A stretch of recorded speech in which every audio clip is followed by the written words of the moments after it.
Leave you laid out on the floor. Try to duck and roll. Hit and miss. Now you counting stars. Should've practiced more. Should've hit the mask. Get out there more. Saying that you're the best. You gotta show me, son. Actions over words, baby boy. Is you real or what? Talking way too much. World come back sports. Talking way too much. World come back sports. Talking way too much. World come back sports.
Yo, big shout out and good morning to the hottest chat in the M effing game. A-Side official, no negotiations needed, period. You already know WCS back in the building.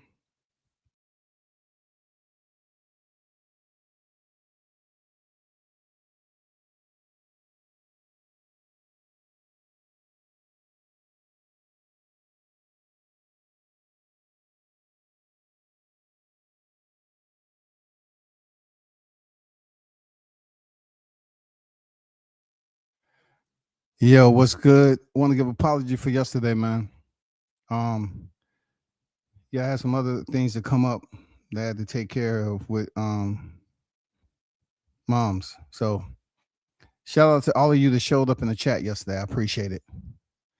And continue to support the channel as always. I'm not just repeating myself. I'm just making it known that I appreciate y'all. You know what I'm saying?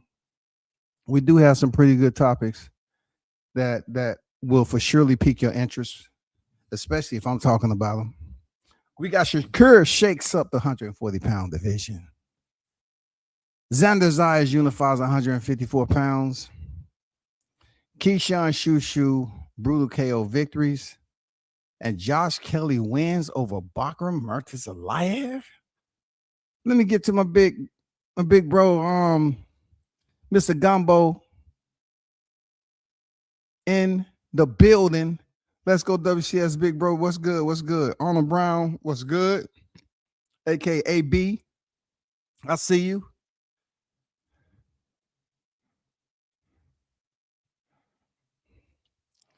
Yeah.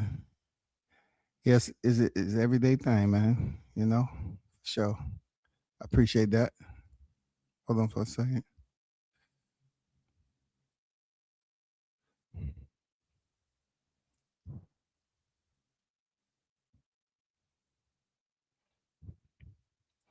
Okay, let's get down to the first topic, man. I want to start with Josh Kelly. To be honest, a lot of people discount Josh Kelly, and the man only has one loss. But those of you that basically pay attention to boxing, you know, Josh Kelly, he can box, man. Real talk, he can box. It's just his exposure. You know, he's only 31 years a UK fighter. And, you know, people probably drifted away from when he lost to David Avanesian back in the day. I think that was back in 2021. But since then, he's fought some opponents that's not considered the top tier, cream of the crop. You know, he fought them. He fought them to get up to finally his title shot with IBF World Super Welterweight Champion Bakram Murtazalayev. You're the same one who put the beat down on Tim Tszyu. Now the scores was close. Murtazalayev was dropped in round 4. Then Josh Kelly, he went down in round 9. The fight itself was a very close fight. They had one judge having it even at 113. Steve Gray 114, and John Bazile 111. So the fight was close. But yeah, Josh Kelly ended up picking up the victory.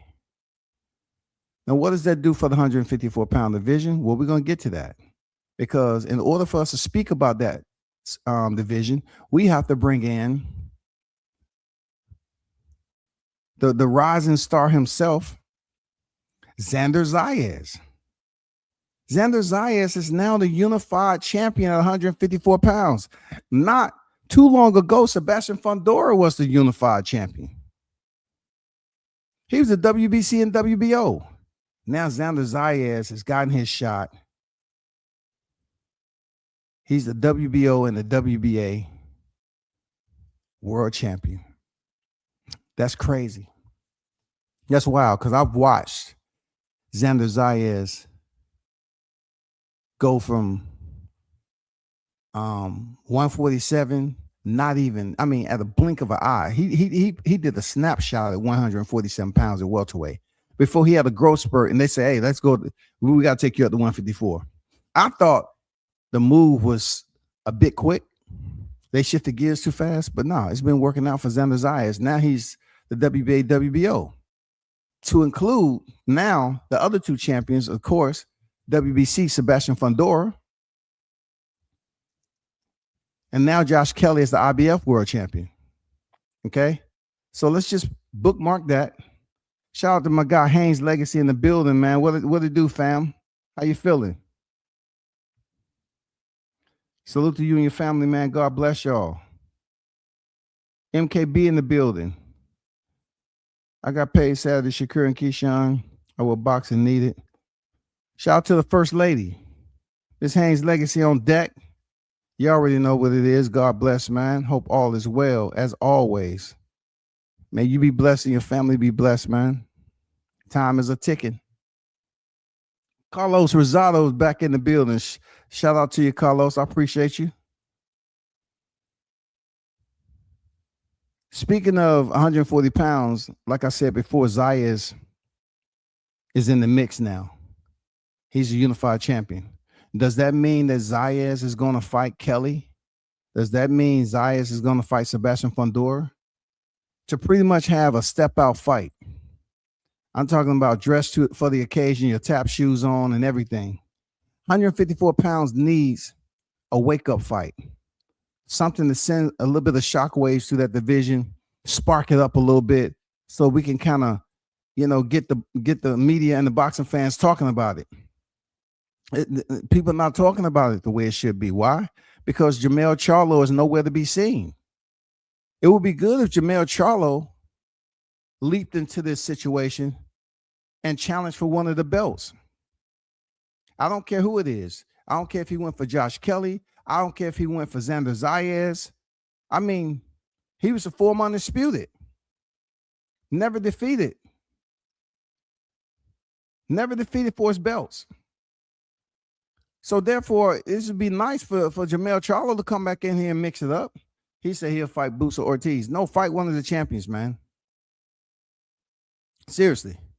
You're a former undisputed. You are selecting to stay at 154 pounds. There's smoke for you there. So let's see if anything happens. Let's see if any movement is detected. You understand me?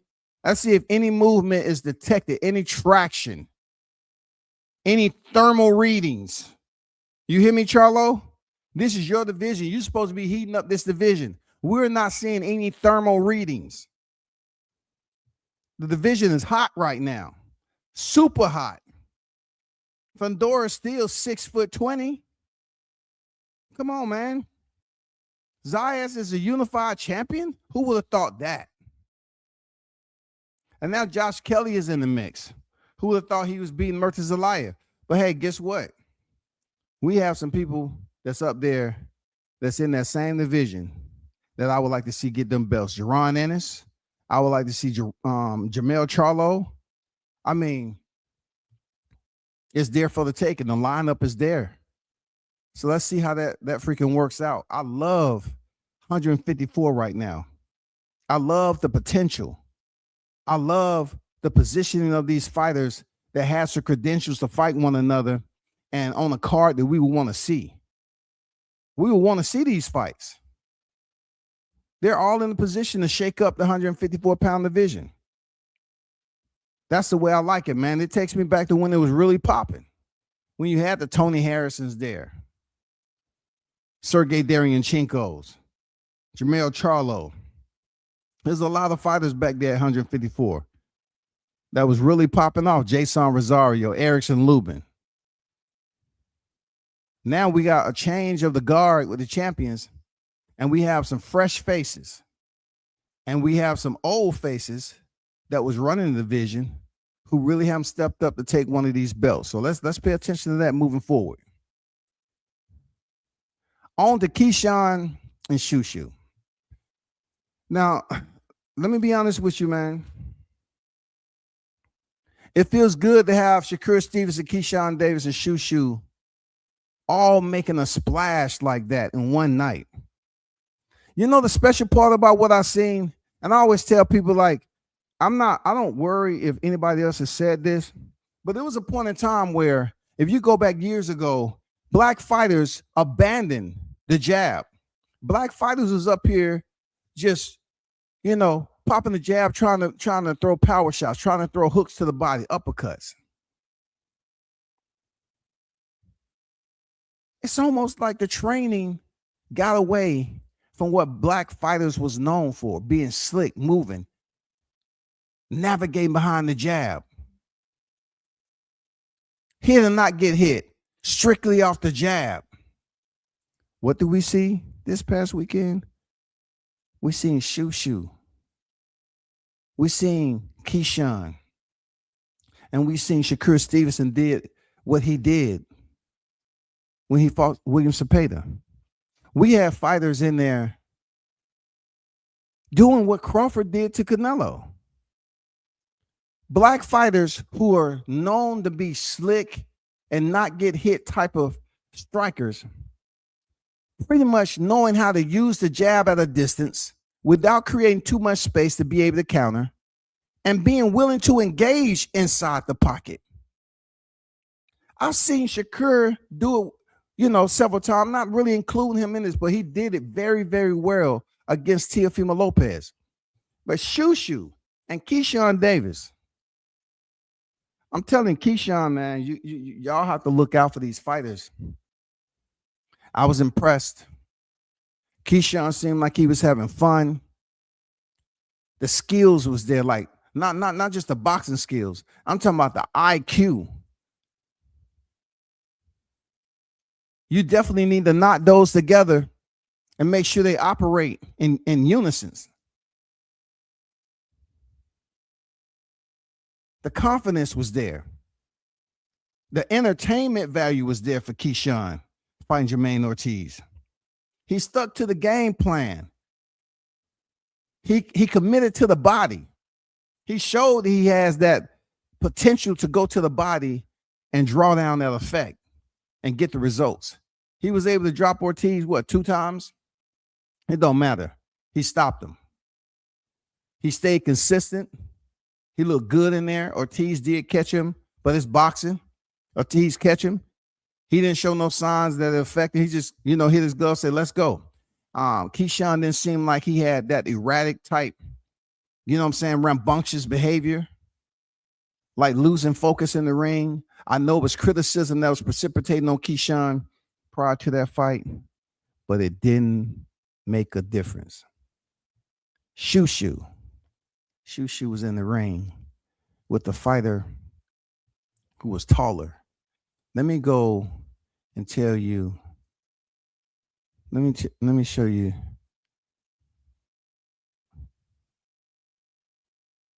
Okay. So Bruce Carrington, hold on for a second.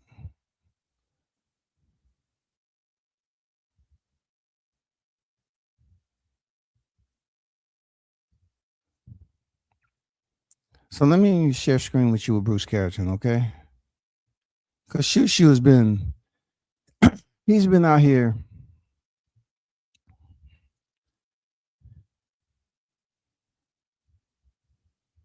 demanding respect. He's been calling out the big names down there at 26. He said he want to fight Espinosa, Nick Ball, and all those people. There were some boxing fans, to include media critics, who didn't quite believe he was ready because of, his performances. Now he steps up to a plate. Let me get this down right quick. Hold on for a second. Now he gets into a situation where he's fighting. He's 17-0, undefeated, 10 knockouts, 5'8", y'all, 72 inches. Keep that bookmarked, all right? He fought Carlo Castro, 30-3, 30-3. Much more experience as a boxing veteran than Bruce Carrington, right? 5'9", 73. 5'9", 73 inches. You can clearly see, right, that he had the longer reach in there. These box recs sometimes be off or whatever the case may be, but he was a Mexican. He was a Mexican fighter. 31 years of age. Go back to Bruce Carrington. 5'8", 72, 28 years old. And he went in there with a fighter that had the experience. And my fault had, in my opinion, had the reach too. And also, Carlo Castro had 46.67%, and Shu Shu actually had over 50% when it came to KO ratio. My point in this is, this was a tough fight. He did not, his reach wasn't 70 inch. It was much longer than 70 inches. But anyway, he was a tough opponent that showed gamesmanship to Shu Shu. Nobody can take this fight away from Shu because of him fighting a much more tougher opponent, a much more gamed opponent, was willing to stay in the pocket and exchange when he felt that he was, comfortable with Shu Shu. He did catch Bruce Carrington a couple of times as Bruce Carrington called him. I like the exchanges during the fight. You can see that Carrington was standing in the pocket. He was basically visually breaking down and collecting data and seeing the punches that was coming his way from Castro. It wasn't no running from these fighters, man. I loved it. It wasn't no running. It was like, now we getting back to the old school black fighters being able to stay in the pocket and not get hit. Hit or not get hit, Teofimo Lopez, because somebody touched him the fuck up. I don't know if it was a fan that threw a water bottle in there. I don't know if it was an old soda can they found, and in between rounds they went up there and hit Tio in the goddamn face. But somebody in that ring was touching Tio up. I thought he talking about he had black in him, but the only person that looked like they was slick and moving and wouldn't get hit and kept distance was Shakur Stevenson. Shu Shu Carrington had a much more tougher fight on his hand. And what impressed me about him is that his composure was there. He knew he was in a tough fight. This was a championship fight, y'all. Bruce Carrington showed up and did his thing in a championship fight. Hey, not only that, he showed up in a championship fight knowing one of his good friends, Tiger Johnson, was out there, in a melee and a whole nother incident. The good part about Bruce, he stayed the course, knowing how important this fight was with Carlos Castro. It was his moment to put his name up there with the champions, the world champions in boxing.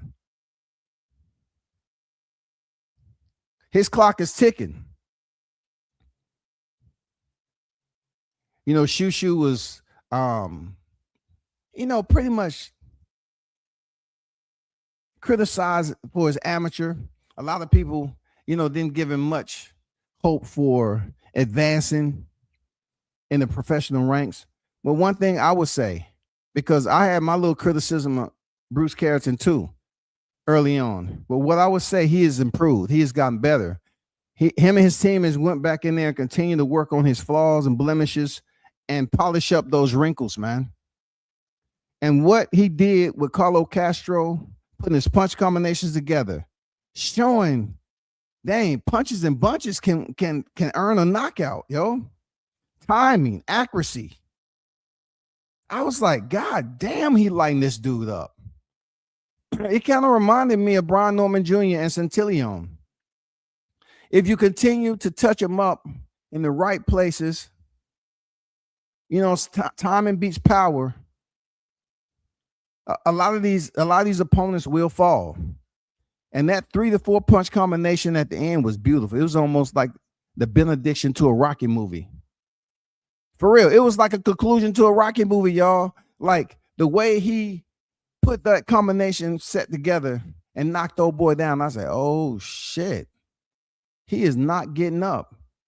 This is amazing because people don't look at Shu Shu as being a power puncher, but there's something in the water, y'all, that's going on with boxing. These fighters are proven timing beats power. It goes back to the slick prowess of black fighters, where fighters were working behind the jab, putting their combinations together in range, not out of range, at range, and being able to counter and be slick about it. Floyd Mayweather did that beautifully. And this is what we're seeing right now. I mean, real talk, this is what we're seeing right now that's going on with the return of the jab. Now, you're going to have some people say, well, the jab, it did.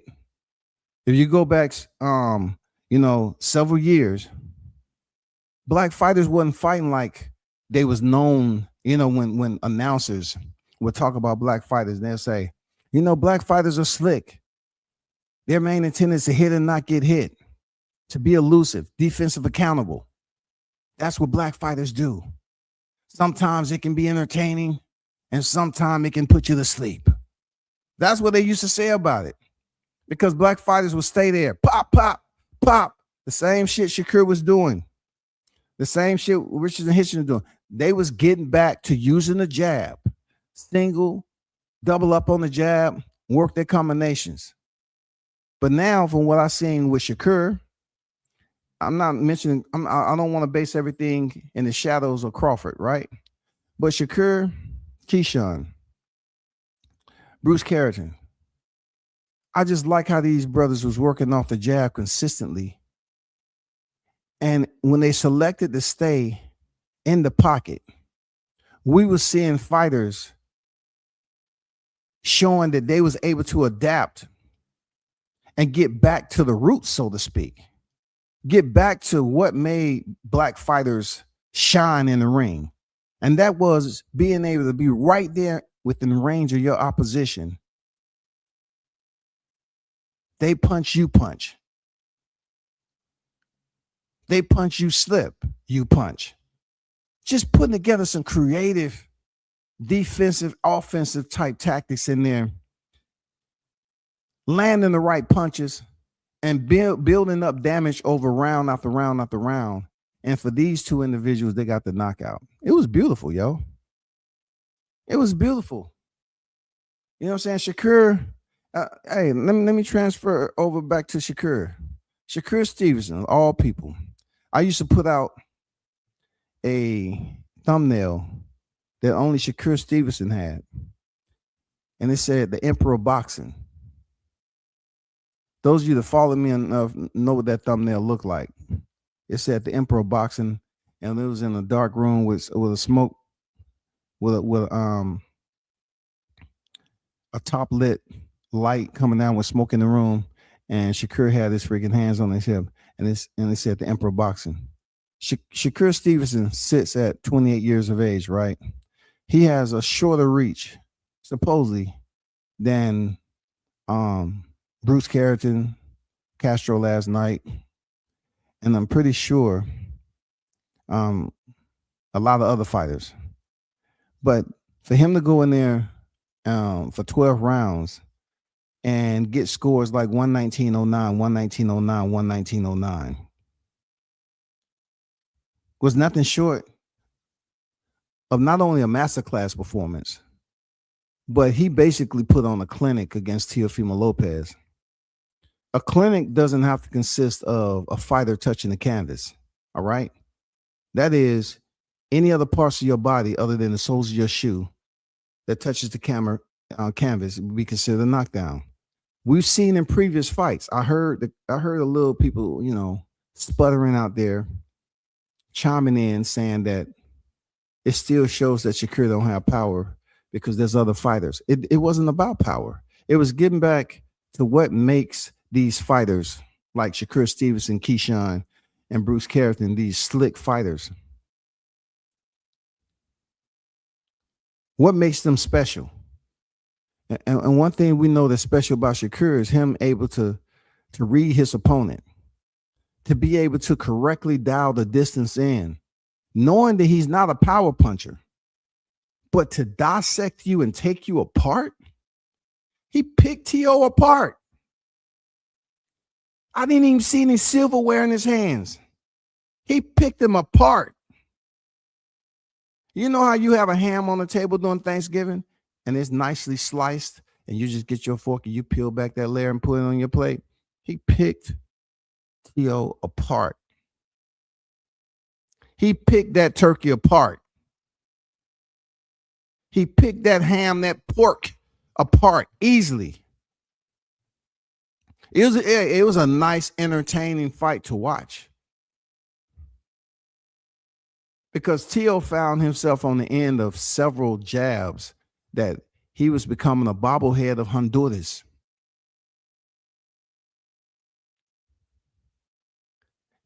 These black fighters like Crawford, who's always been in question about what ability of his stands out. And we've seen him drop Errol Spence with a jab. But that's not even the thing. We've seen him being able to laser and line up that jab when he fought Canelo. Now, we've seen 3 fights, right? This past weekend where we've seen Shakur Stevenson, Keyshawn, and Shu Shu be pocket rangers and be able to still deliver a jab, being able to counter effectively and inflict damage on their opponents, and they're not even considered power punches. You know what I'm saying? These fighters ain't considered power punches.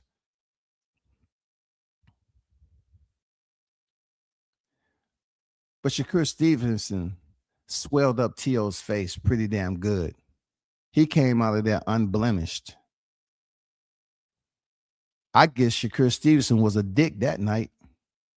I guess Shakur Stevenson was being a dick when he kept putting that jab in T.O.'s mouth.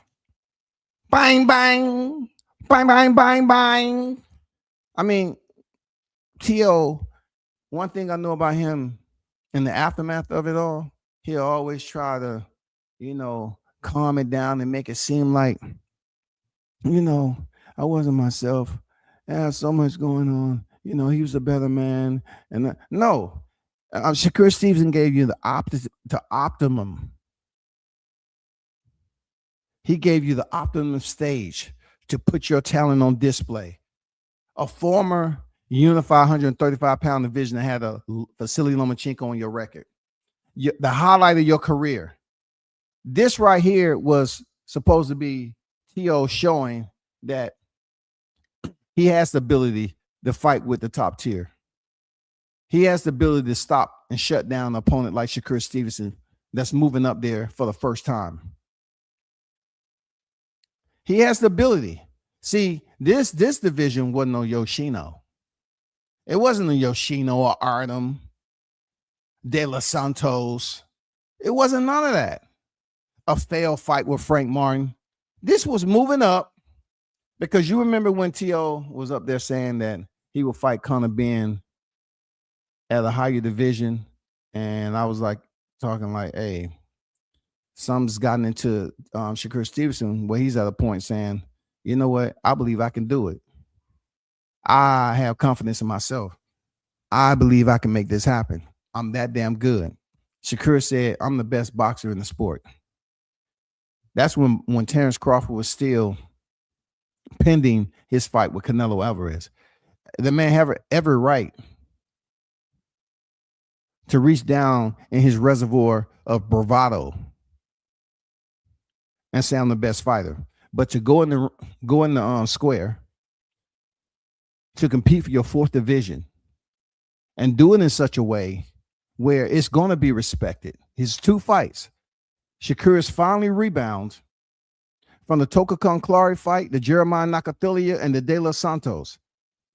He's finally rebound into the favor of the fans and got back to the stage he once was on when people believed he was one of the better fighters in boxing. Those 3 fights right there, forget Artem, forget Josh Kelly. I'm not Josh Kelly, Josh Padley. Those 3 fights right there put Shakur in detention. Those back-to-back Tokakon Clark and Jeremiah Nakathilia, and then the De Los Santos fight where they felt like De Los Santos had enough power to do some damage. And Shakur seemed hesitant, evasive. Not with these fights right here. When the way he went in there and finally fought William Cepeda, who had 2 fights with Tevin Farmer, and for him to come in here and have that type of performance against a legitimate, this is a legitimate fight that's been there with Josh Kelly now. A legitimate fight been there with Lomachenko, Richard Comey, Masayoshi Nakatani when he was 18-0.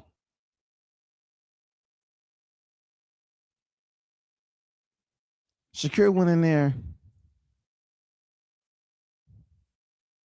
and gave him a textbook lesson on boxing. He gave him a textbook lesson on boxing, and this man was unified at 135, lineal, and also lineal at 140.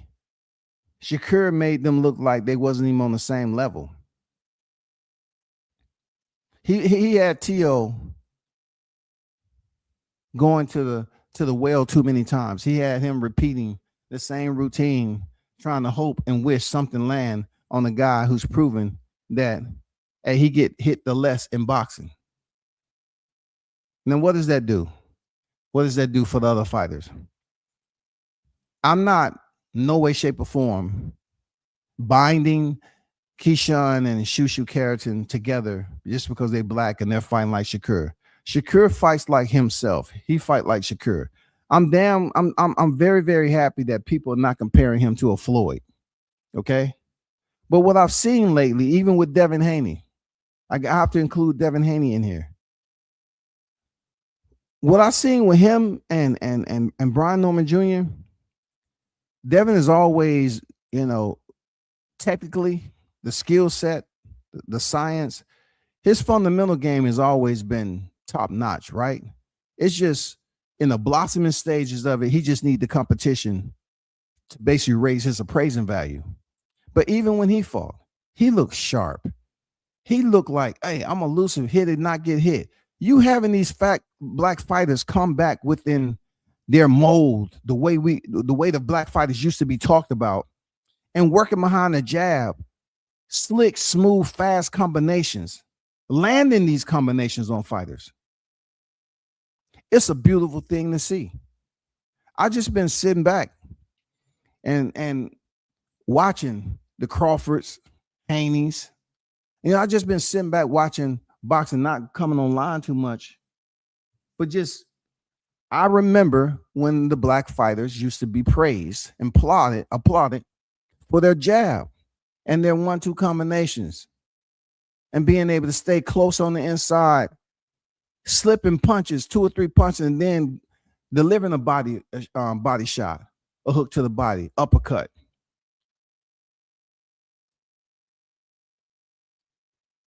The stick was active.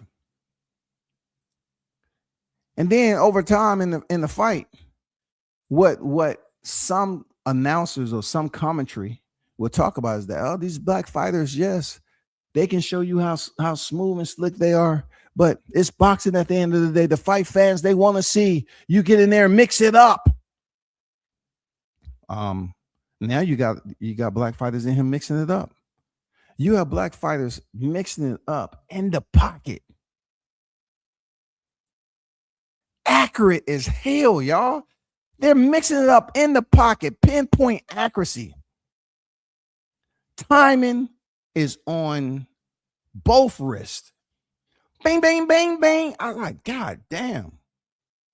Hey, y'all need to stick right to that right there. Don't let it go nowhere. I can't say, mention the Russells. The Russells, they've been fundamentally sound. You know what I'm saying? They've been fundamentally sound. I'm talking about as a collective group. As a collective group of fighters. We're not talking about these collective group of fighters that's going in there with the Super Matias concussive LLC here for your donations. We're not talking about that type of style. Even though Matias might have the skin tone of some of my brothers, we ain't talking about that type of style. Okay?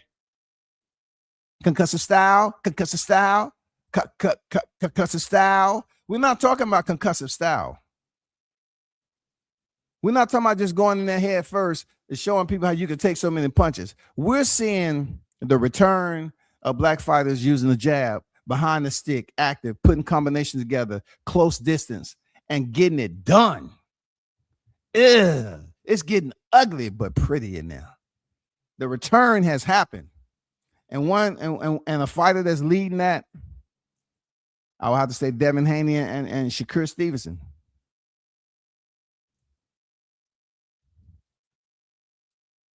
Jihad Tucker, his name is also out there.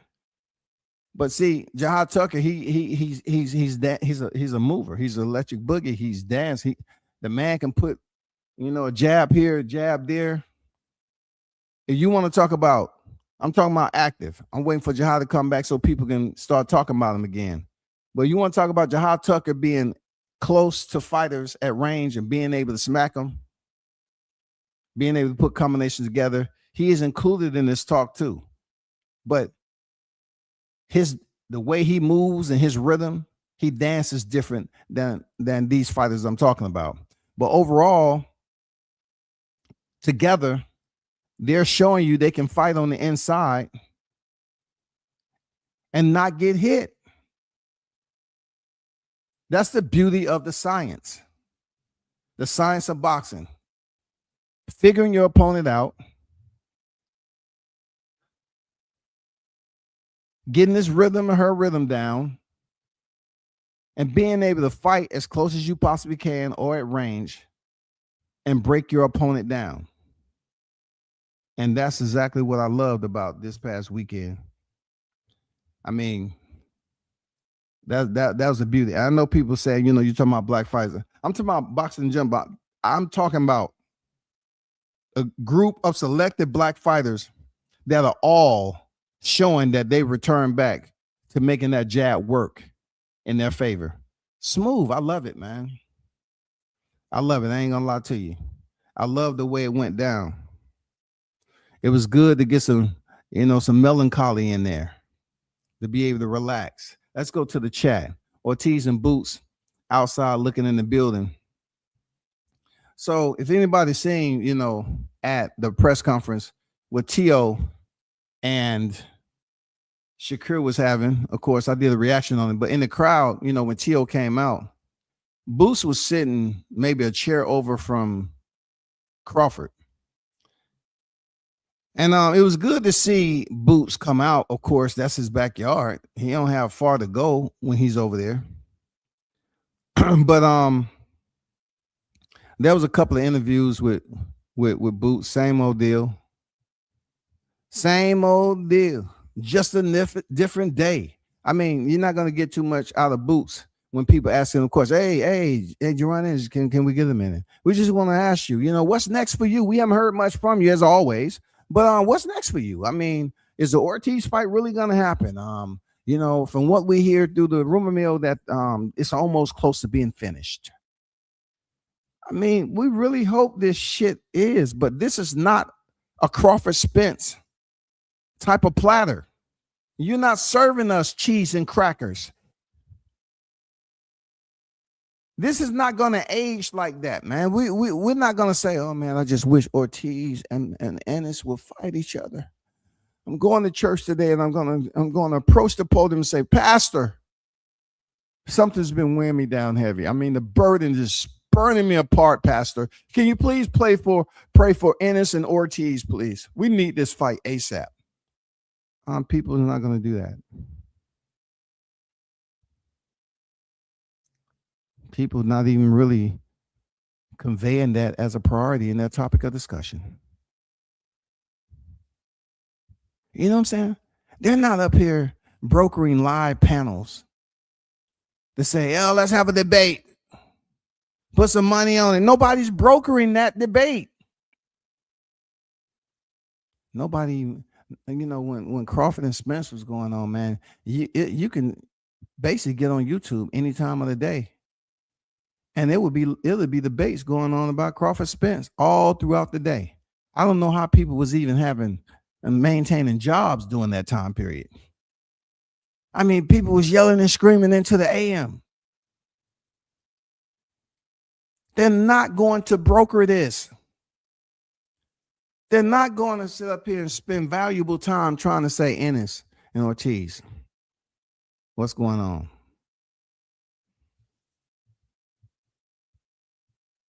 When's the fight going to happen? Oh, it's going to happen. It's going to happen. I mean, Ortiz right now, in my opinion, he has the juice. But also Ennis has the juice. You know why? Because he did unify moving up from 147. But when you unify, right, and your cup is empty at 154, but yet Ennis has been in there with Madrimov and he stopped Erickson Lubin recently. I mean, he has a little bit more juice than, in my opinion, even though he's not champion, I feel that he still has a bit more juice when it comes to the resume. My boy Haynes says, salute to the hottest chat in the MF and game. I appreciate you, big dog.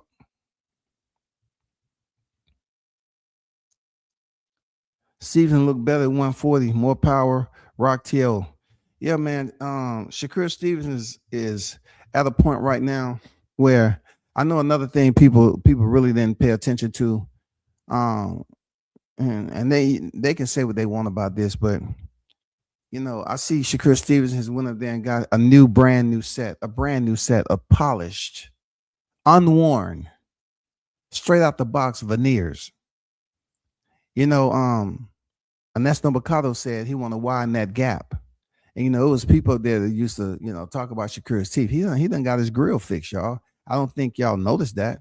But Shakur got a nice set of veneers, pearly whites on deck.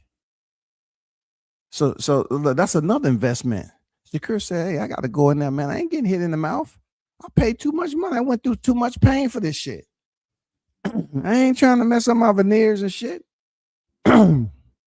I ain't finished paying this shit off either. Hey, baby. Check and see when my next payment. I ain't trying to pay all that interest now. But shout out to Shakur, man. He got his veneers, dog. You know, Shakur got them teeth fixed, man. He say moving on up, man. He getting paid, pockets heavy, all that. I'm getting my teeth fixed, and I'm gonna continue to work on my defense, so I don't have to worry about nobody popping me in the mouth. Carlos say, why my guy had to be Carlos, the Shu Shu KO. I don't know, man. Like, to be honest with you, Carlos, I didn't really link them up together, brother. Carlos Castro has never been a part of the hottest chat in the game. So neurologically, my thought process, Carlos, did not link you all up together. Nor will I put you with a person that never had a membership to the hottest chat in the MF game. I didn't want to do that. Plus, I was going for Bruce Carrington in that fight anyway. I'm glad it turned out the way it did, but I wouldn't think too much of it, big dog. Real talk. Davis is special, as are Stevenson and Shu Shu. Yeah, for sure. I mean, the three of these fighters really shine. Really shine. It was a good day. Like Ice Cube said, it was a good day, yo. Today was a good day. It was a good day to see Keyshawn return from that incident he had. And, you know, I was explaining to look, man, some of the barbershop conversations I wish I can record, but them cats, when they don't know nothing about that. Man, it's some people out there that don't know nothing about boxing, man. And I can understand Why they don't? Because boxing is not really um they're not firing on all cylinders when it comes to promo. Fighters pretty much have to do it on their own social media. And these dudes that's in the barbershop, a lot of them are not boxing fans like that. You might have one or two barbers in the shop that know about boxing. But when you get a full house, when you got people waiting and you dive into a boxing conversation, I just talked. This is no on everything. I'm not betting on my kid, none of that. I just was getting a haircut, and there was a dude in there from Philly, and he was talking. I don't know how long it's been since he been to Philly, but anybody knows that Ennis, Philly, right? I say, so he's talking and stuff like that. They wasn't even talking about boxing. I say, Jerron Ennis? He said, who? I said, Jerron Ennis, the boxer in Philly.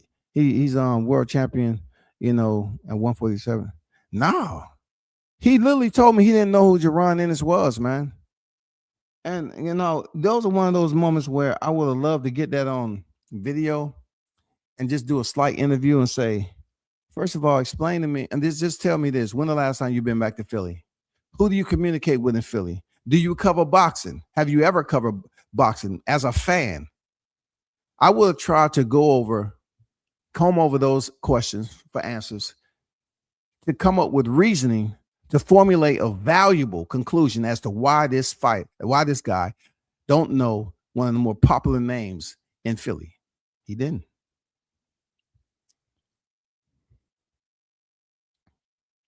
Shout out to Shaw News in the building, man. Salute to you. Say Shu Shu, he's a star. Roll it out for him. Overlook.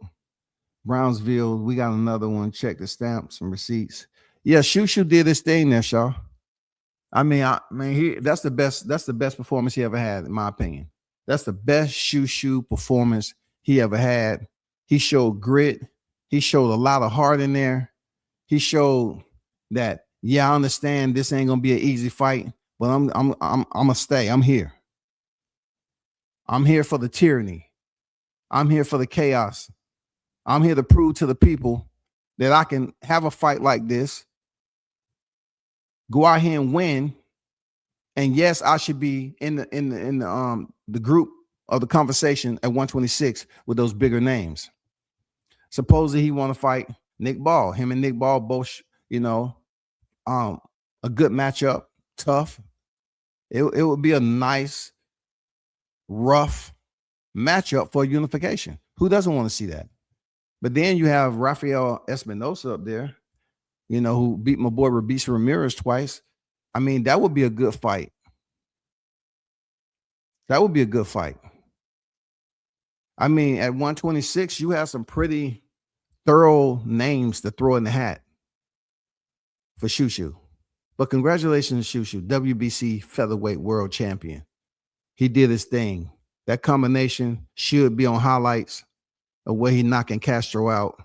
It's almost remnants of Norman Jr. knocking out Santillan. I'm just saying.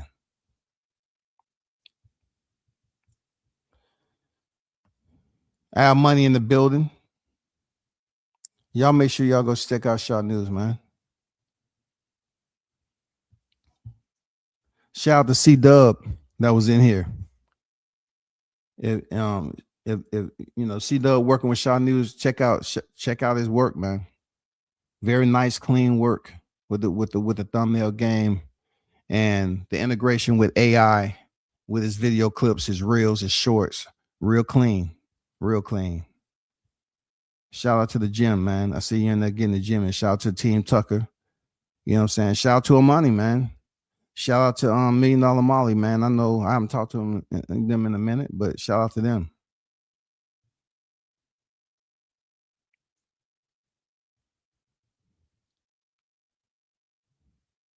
Brownsville, Brooklyn. Never ran, never will. Yeah. I think, my summation of Shu Shu is not that he was running. I think with Shu Shu, it was just him pretty much vying for respect. Shu Shu wanted the respect. He understands how the program works. within the program, you have certain individuals that they can either put you out there in a good light, as we've seen, okay? They can put you out there in a good light, but also in order for them to put you and illuminate your name and put that halo over your head, your performances has to reciprocate that. And I think some of them was saying, like, we have to wait and see how he does and wait and wait. You know, they was always on the delay button, but they can't say that about Carlos Castro, man. That was a very solid championship fight for Shu Shu to get that man up out of there in the fashion that he did. Salute to that episode right there. And you can tell that Shu Shu was overly emotional, which he should be. He won the coveted WBC title. You know what I'm saying? The coveted WBC title, world featherweight title, yo. Come on, man. Shout out to the OG Bruce Gas in the building. I see you. What's good with you?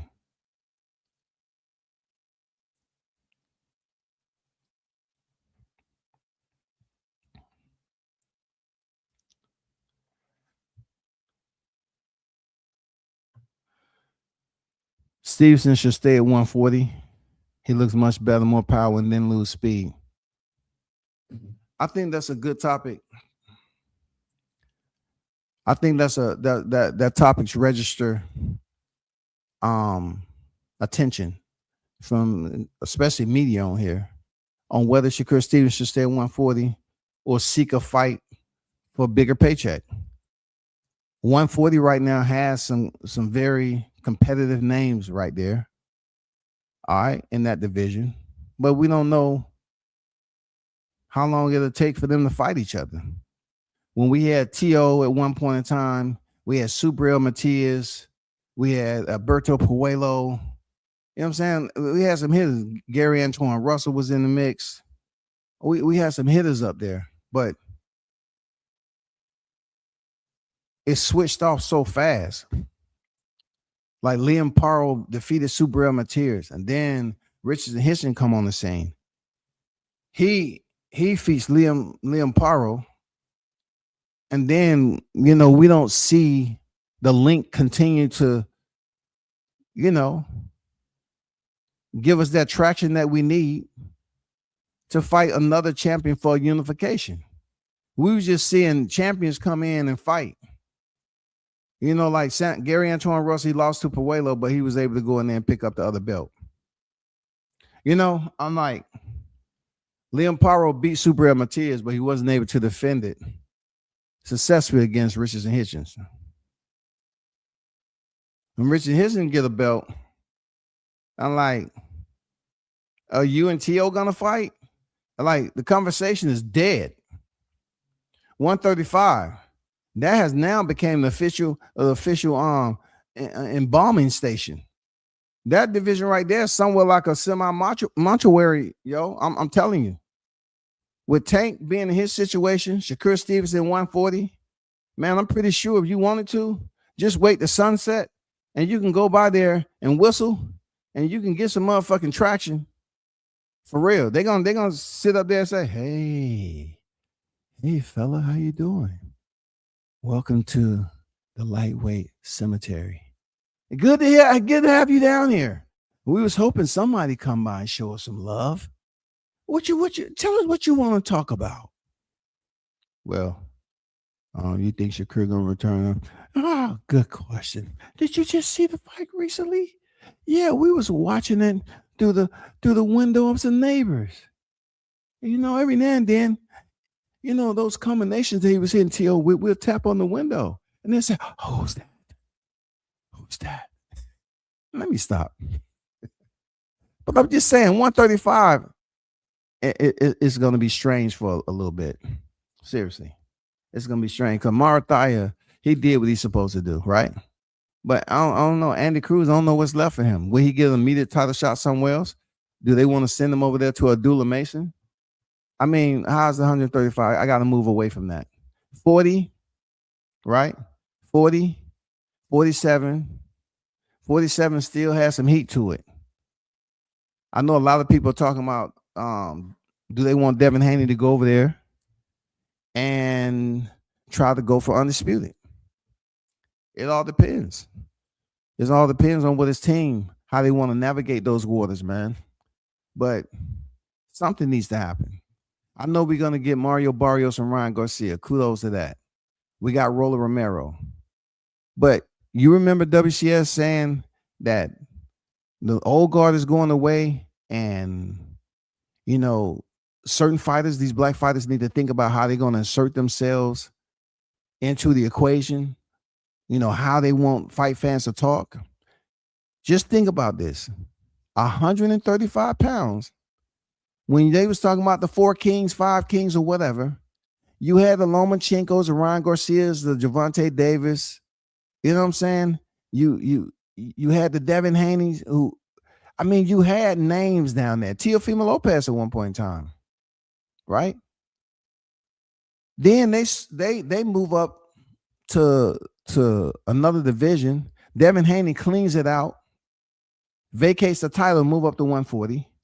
So now you having all these names. Lomachenko is still going to camp out there because he's too small at 140, right?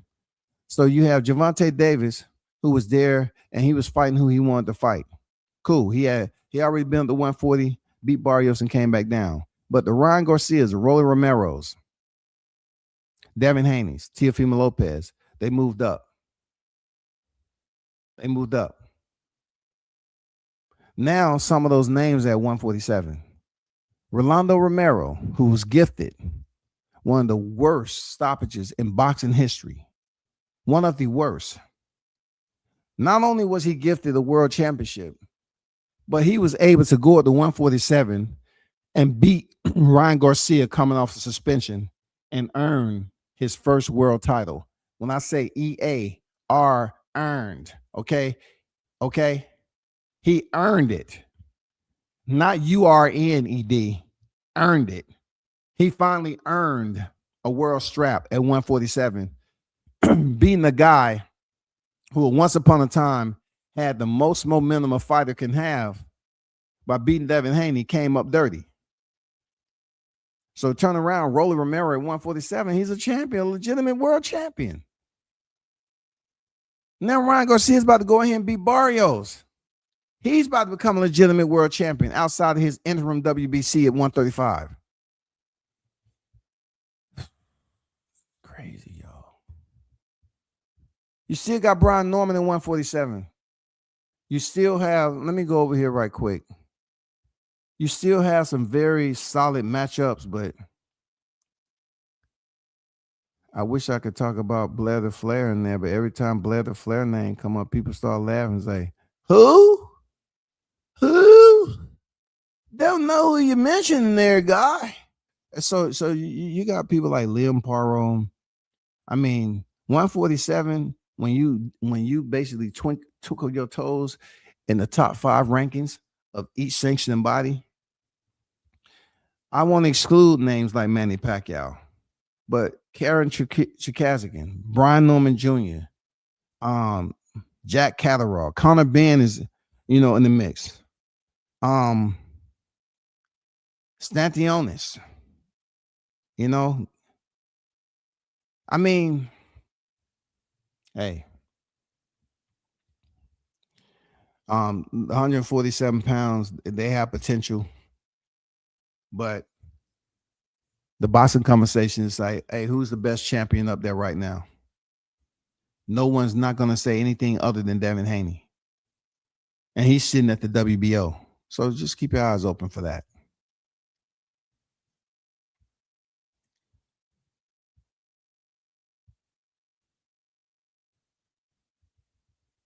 Shu Shu carried and broke his ass up. Jodini voice. Yeah, he did, man. And, every bit of the emotions that he shedded in the ring, you know what I'm saying? Every tear that dropped on the canvas was well worth it for Shu Shu. He understands that he was in that bubble of doubt from certain people, believing that he couldn't step up in the big fights. But that dream has now come to realization of him becoming the world champion. There was real emotions in there. You know what I'm saying? He did his thing. Not only that, the fashion for which he closed out Castro was funky. He put the funk down on him. He put the funk on Castro and stopped that man. God damn. I'm telling you. The textbooks have been reopened with these trainers training these black fighters to get back properly behind the jab. Work because the stick works. And man, they doing their damn thing, man. They doing their damn thing, man. I'm so happy to see that shit come back, hit and not get hit. And people finally coming back into realization. God damn, what Crawford did to Canelo, yes. I want to see hit and not get hit if it's in that fashion right there. If it's in that fashion, and they're still going to throw punches behind it and stay in the pocket. God damn it, sign me up. Motherfuckers willing to get tickets, yo.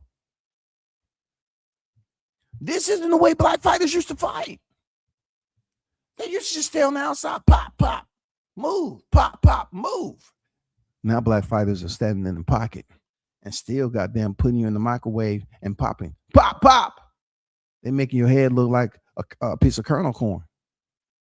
You know what I'm saying? They standing there slapping you up with the jab, throwing combinations, not just up top to the head. They hooking you to the body on both sides. They slicing your ass up through the guard. Ping! Wake up. Beautiful work. I thought Shakur didn't have power as T.O. Yeah, I mean, understand one thing. I don't substitute power. I don't combine power with bruising, right? I combine what happened to T.O. with consistency because you have to understand they have boxing gloves on. And T.O. eyes has been known to swell. But when you're talking about consistent accuracy, pinpoint targetization, striking T.O., popping his head back over and over off that jab, it was beautiful work, man. He swelled T.O. up again. I mean, the gloves is there to protect the fighter's hands. It's not there to protect the face of the fighter that's on the front end of those gloves. And we all know that gloves have padding. And after a while, if you get punched by a fighter who supposedly don't have power, if they're boxing your head off right now, your skin is going to start to bruise in one way, shape, or form, especially if you're not slipping them. If you're not slipping those punches, you're going to start to bruise and swell. We don't need to go to the local doctor and have them tell us that. You know what I'm saying? We're pretty self-sufficient in the knowledge that we currently have, right? So we'll take on that autonomy. T.O. wasn't moving his goddamn head because he didn't see the jab coming. All he heard was that old goddamn pinball machine. Ping, ping, ping, ping, ping, ping, ping, ping, ping, ping. That's all he heard. He said the ham was cooked, sliced, and glazed. All the jokes, the black racist comments. It was time to pay. Willie said no, job to the body, jab to the head, beat him up. Hey, shout out to Wally Molis, man. Willie Molis. Shout out to his grandpa. He's still able to have his grandpa around in his corner. You know what I'm saying? Shout out to that. A lot of people don't have their grandparents, period. They don't have their grandmother. They don't have their grandfather. But to make it to a fourth division, to make it to a third division, the second division, your first division, he's a 4-division world champion right now. God damn. You can actually say, point blank, period, that Shakur Stevenson at this point, at 28 years of age, whenever he's retired, he's definitely a Hall of Famer. You can say that about Shakur Stevenson right now. You can say it. It's no hesitation. Shakur is a 4-weight world champion, just like AB. AB a 4-weight world champion, but in no way, shape, or form am I somehow trying to verbally link them together as being the same when it comes to the Hall of Fame. No. I mean, apart from what's going on in AB's life, he did do his thing and 4-weight world champion. But on the other hand, better resumes. Who had the better resume? Shakur Stevenson had a better resume, period. Period. But he's a Hall of Famer. He's a Hall of Famer, man. No matter how you damn correct that lens, zoom in, he's a Hall of Famer, man. I think Shakur can leave up out of here as a 5-weight world champion. He can definitely move up to 47 if he selects to. He can move up to 47 and shake it up. For real. I believe if he was to move up to 47 right now, he'll beat Rolly Romero. Hands down, point blank, period. I believe he was to go out there and fight Mario Barrios. He'll beat Lewis Crocker. You know, it'll be good to see him and Devin Haney fight. But I don't think, as far as business and politics and all that, that fight will ever happen. You all have to drop the conversation of Shakur Stevenson and Gervonta Davis. That is a no right now. You need to start putting that Keyshawn type of effort into it. Keyshawn said he want Devin Haney, but I don't think that fight is going to materialize. Shakur Stevenson, Devin Haney, revisit that.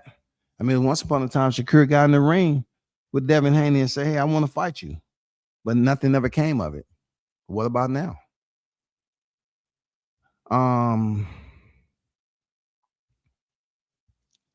He said, "I've been watching that Shakur beat down like menace to society, robbery take. He whooped that racist clown." Yeah.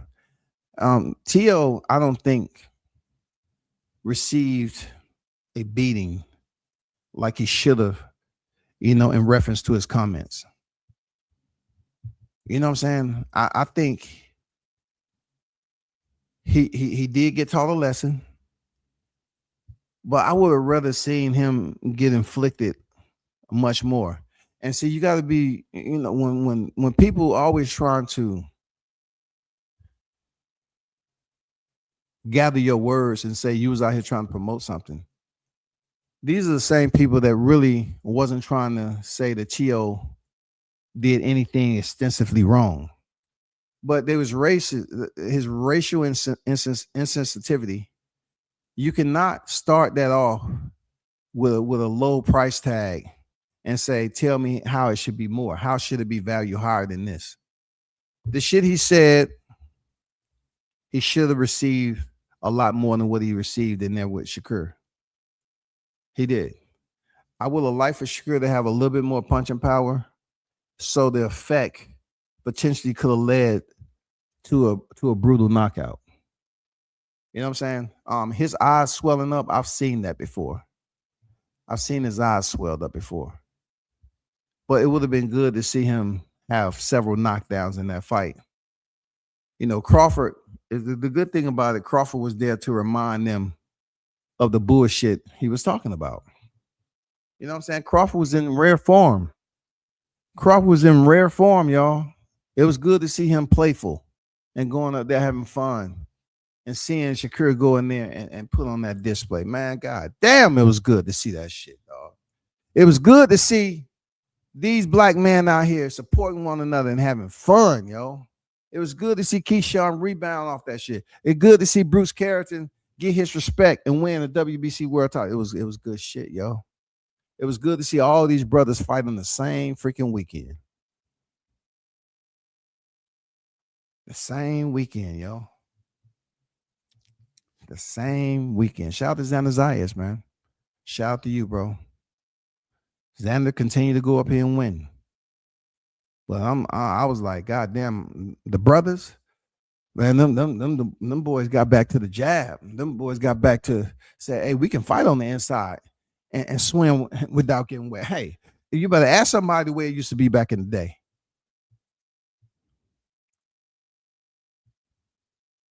These brothers are not sitting up here moving around. Let me go to this turnbuckle right here. Let me go over here to this rope right here. Let me go back to the center.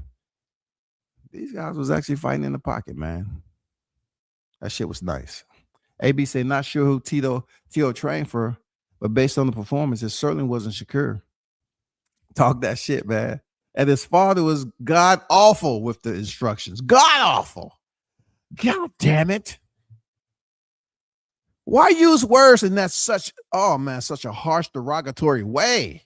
He said, God awful. He might have been topping the paint, some bad shit. Hey man, you know one thing, AB, at this tier of boxing for fighters, we've heard Mayweather people give instructions that didn't make sense. Right? We thought it didn't make sense. You hear Senior, which is Junior, but I'm just gonna say Senior. You hear him giving T.O. instruction, but does T.O. know what he's supposed to do? Do the good fighters, the real solid fighters, do they know how to properly collect data and go out there and make adjustments? I believe so. I don't look at his pops as giving him any directions ever that made sense. I just don't, bro. Yo, bro. Yo, Crawford. I didn't mean anything by it, man. Come on, man. My son didn't mean that, man.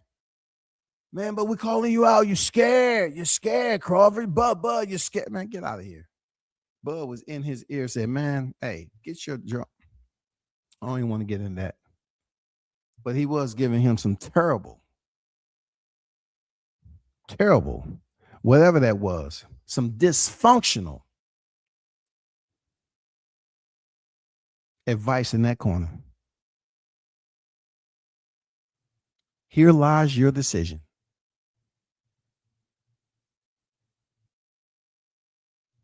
But ultimately, T.O. knows what it is. T.O. Senior had me laughing all night. He said, Garcia, where your power? Come on, bro. Yeah.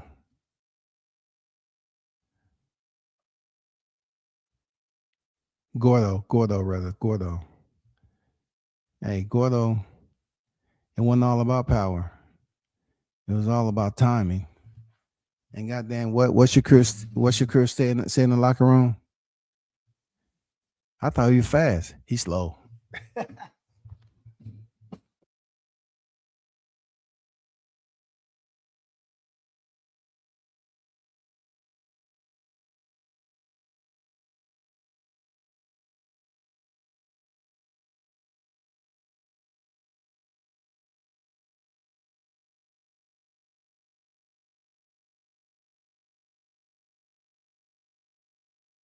Shakur said he was slow.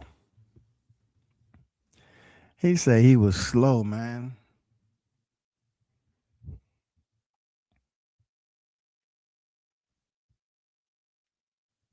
What did you think of that Zuffa card?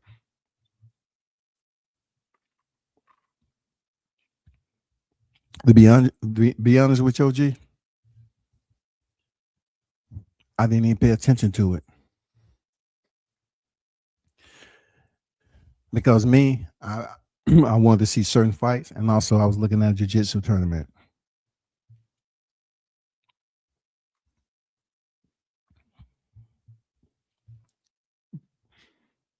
That's my honest response, man.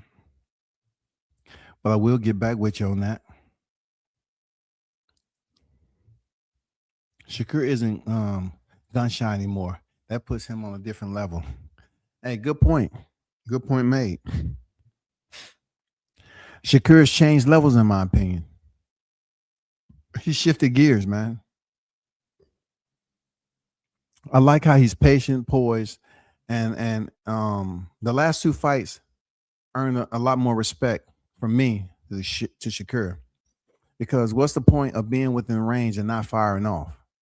The last two fights, he's been within range and firing off, like you said, OG. You know, not being gun shy when he is in range. You know, he's been extremely meticulous with his counter shots. Like I said before, T.O. was not going to be the type of fighter, guns ablazing, coming in through the front door like William Cepeda. That wasn't the case. So being that wasn't the case, it allowed Shakur to be able to stand within range, break T.O. down, and then start to make T.O. box off the back foot.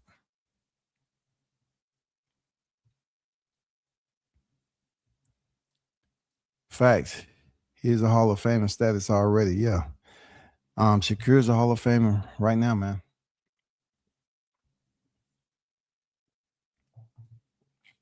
Congratulations to a career well done, goddammit.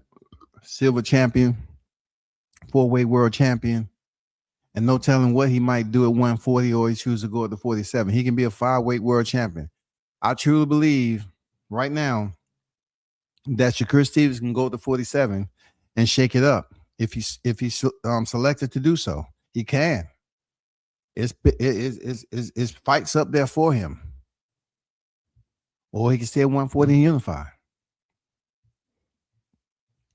Theo had the nerve to still ask Bud to fight. Y'all seen that panhandler over there trying to get a gift?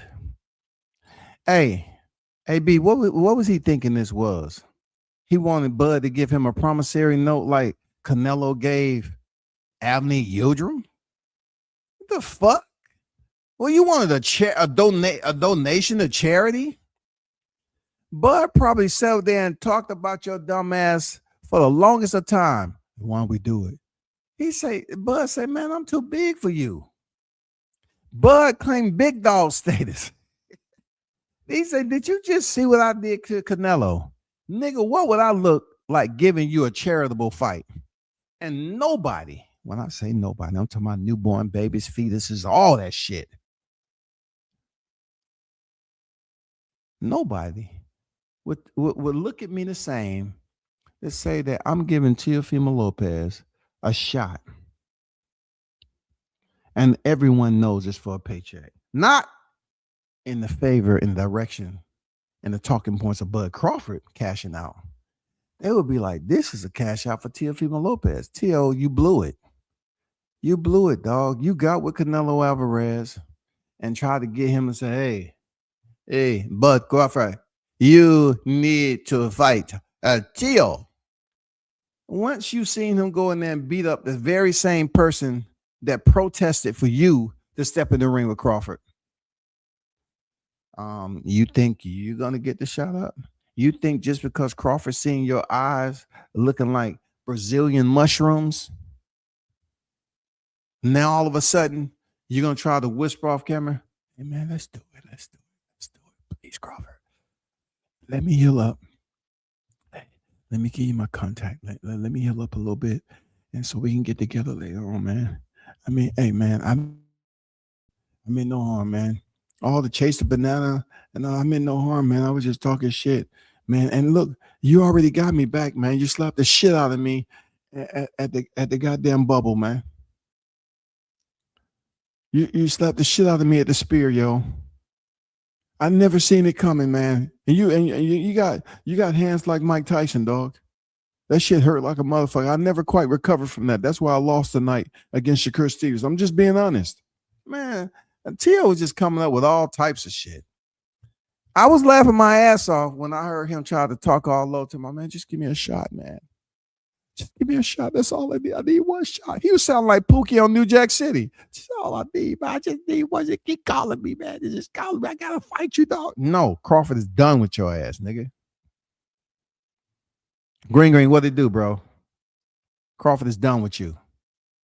He's done. All them stunts she was pulling, no.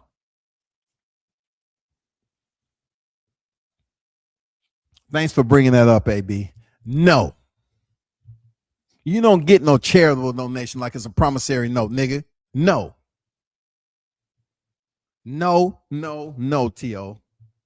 Once upon a time, man, I would freaking sit up here and advocate for T.O. The time I had with him, cool. Nobody can tell me the motherfucker racist. Can't tell me his family's racist. None of that shit. No, you couldn't tell me that. Great time. But you want to bring up all this shit because you have personal problems. Maybe your girl was, dipping off into the other side or whatever. And, black men tend to have that type of effect on non-black freaking interactions, when it comes to relationships. Excuse me. I'm just saying. Sometimes we have that effect on people. When people feel that their girl has somehow intertwined and interlaced their body parts with a black man, they feel like they're tainted forever. I don't know. I don't know what was going on, but to say, I want to actually be vocal about, you know, some very controversial comments and compare that to a banana. No, no, no, no, no, no. Crawford is not giving you a payday. No, you're not getting it, brother. No, no, no. You might want to go home, let the swelling go down, have a couple of drinks with Papa. Okay? Have a couple of drinks with Papa. And you'll be all right, homie. You'll be all right. People, I'm at an hour.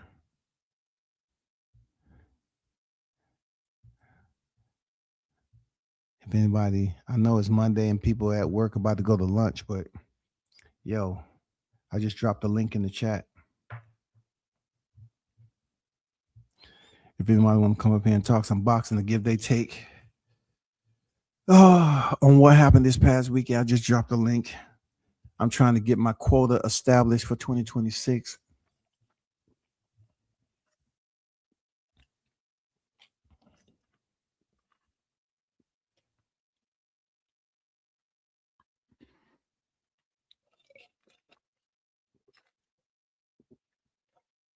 Green, what it do? My boy Green on there. What it do, Green? Salute to you, big dog.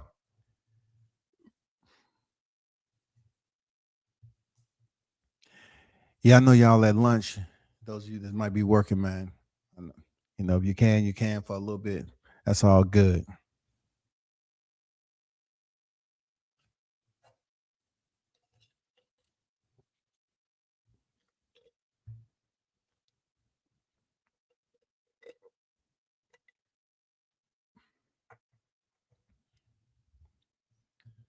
Let me see.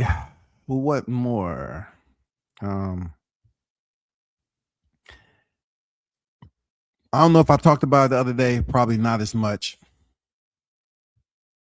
But listen, we seen the Jarrell Miller situation.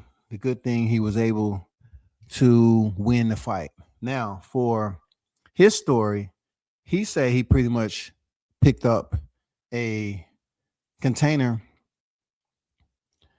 Thought it was shampoo, and he said it was Clorox or something.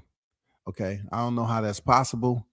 I know there are some old school that substitute certain containers with things instead of throwing them away, but the top of his head did look kind of messed up, like it was infected. I don't know, but he went out there and had to, seek out a barber to give him a man unit. A man unit is hair that they're able to put on your head, and they can shape it and cut it and fade it however you want it. Put the glue on it and everything.